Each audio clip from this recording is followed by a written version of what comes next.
Hi everyone, welcome back to the channel. My name's Simon, this is the EV side, and on this week's episode we're going to talk about how many people actually run out of electricity in an EV. You know, do they get carted off on the back of a flatbed like all these horror stories that you see in the media? Let's find out.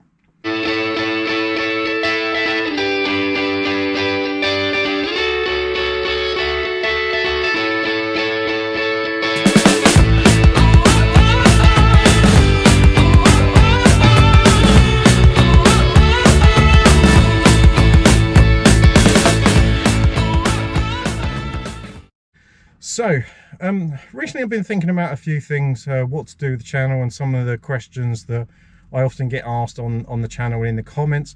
One of them is like, well, what happens if you run out of electricity in your car? What happens? And my simple answer to that is, what do you do in a petrol car? You run out of fuel, you end up in the side of the road and you get towed home. Or if you're in the middle of, you know, if you're lucky enough to be close to somewhere where it's got petrol, then you go with one of those little jerry cans and you fill it up and you try and do it that way. So what happens with electric cars? Well, in electric cars, they still have the same principle. They still run down, you get down to zero, but is zero really the end? In many cases, no. In the BMW i3, it has approximately about 10 miles that's spare that they use for future battery capacity management and maintenance, and that is what I've used probably twice since I've had this car.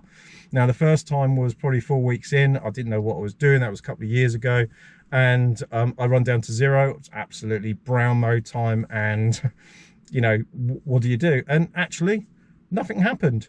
I had the same power and the same speed, got into a garage at Cambridge, charged up, and away I went. I've never run out at all and been stranded on the side of the road. Now, I recently done a survey on my Twitter followers, which are generally all EV owners and have been for some time, what their experiences is of when they first started. Had that happened, or indeed has it happened recently? And out of 364 people, 90% have said they had never run out whatsoever. 10% did, and of that 10%, probably about 90% of those people were because they were curious of how far they could get it down to that level before they either creeped home, crawled home, or did indeed run out. And that was on purpose. That was for if you trying to see what would happen. And then there was the last remaining very tiny percentage that actually generally did run out. They had to be put onto the back of a flatbed lorry and taken home to charge. Now, that got me thinking about, how does that compare to real world petrol, diesel cars? So I'd look at the AA, it tends to be a reasonably good source of information, and they said 800,000 people on a yearly basis run out of petrol or diesel. Now, for me, you should never run down anything, whether it be petrol, diesel or electric, down to that level. It's just not good for, if you're a petrol or diesel owner, it's not good for your fuel and fuel tank and your car. And it's the same with electric car. It's not good to get down to that level because it could harm the battery. So I don't recommend it, but you can do it. Now, this just, maybe some of this comes with experience, but at the same time, personally, some of this is more common sense. You know, if you're in a petrol and diesel car, would you really run it down to zero before you went to fuel up? Personally, I never did. I got down to about 20% of the car's capacity, and I went and topped it up.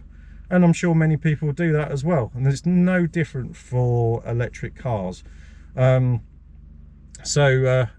it was just thoughts really about whether that was a real problem or not. I know 364 people compared to probably the wider thing isn't the same. But these people are seasoned EV owners, and at one point they never owned an EV.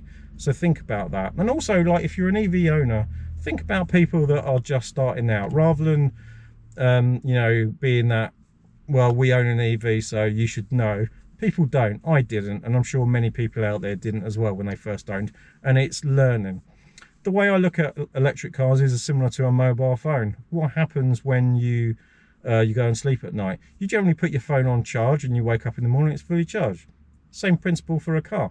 Now, if you've got that home charging, that's an added benefit. Like me, I don't, and which is why I'm here at a public fast charging charge station to fill up for the week.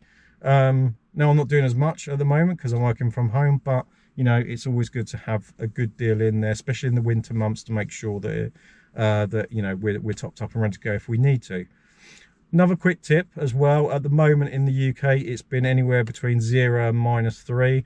Your range will be affected, so take that into account when it comes to running your electric car. So if you're already low and you're below sort of 20%, top it up, make sure you've got enough, because the winter will reduce that somewhat. I go from generally 120, 130 miles in the summer to where I am at the moment is probably 85, 90 miles, and that generally fluctuates, depends. The car will learn some of the journeys you've done. Now, because I haven't done many journeys, it's saying I've got less. As I do more journeys, that will start to sort of trickle up a bit to near on 100. So just bear that in mind. It's not the end of the world. It's all about planning. Anyway, I hope you found this video helpful and informative. If you did, don't forget to give me a thumbs up. Share this video, like it, subscribe it, all that sort of good stuff. The liking and the sharing really does help the channel. It pushes me further up the YouTube algorithm. So if you could do that, that'd be fantastic. Check out my Patreon page, the Buy Me a Coffee page. All these things help the channel. And until next time, thanks very much for watching, and take it easy. Bye bye.